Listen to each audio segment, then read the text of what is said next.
তিনি ছিলেন মধ্যম আকৃতির, তিনি না লম্বা, তিনি না খাটো, তিনি ছিলেন মাঝারি আকৃতির। তার চুলগুলো ছিল ঘাড় পর্যন্ত প্রলম্বিত।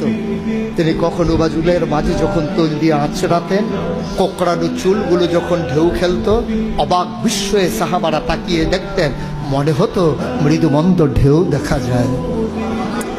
তার কপালটা ছিল চওড়া, কপালটা ছিল শুভ্র সাদা, তার চোখের ধনুকের মতো বাঁকা ছিল তার চোখের ভ্রু, আর চোখের পাতাগুলো ছিল গোলাপি রঙের, গোলাপ ফুটন্ত গোলাপের, এক একটা গোলাপের পাপড়ির মতো।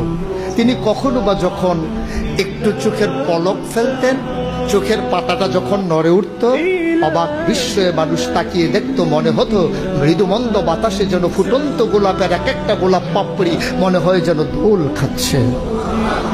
তার চোখের সাদা অংশ ছিল রক্তিমাভ সাদা, কালো অংশ ছিল তার কৃষ্ণ কালো। তার নাকটা ছিল খাড়া, নাকের ছিদ্রগুলো ছিল ছোট ছোট, ঠোঁটগুলো ছিল তার গোলাপি রঙের। তিনি কখনো বা যখন মুচকি হাসতেন, ঠোঁট দুটো যখন একটু ফাঁক হতো, অবাক বিস্ময়ে মানুষ তাকিয়ে দেখতো, মনে হতো কোথাও যেন বিজলি চমকিয়েছে।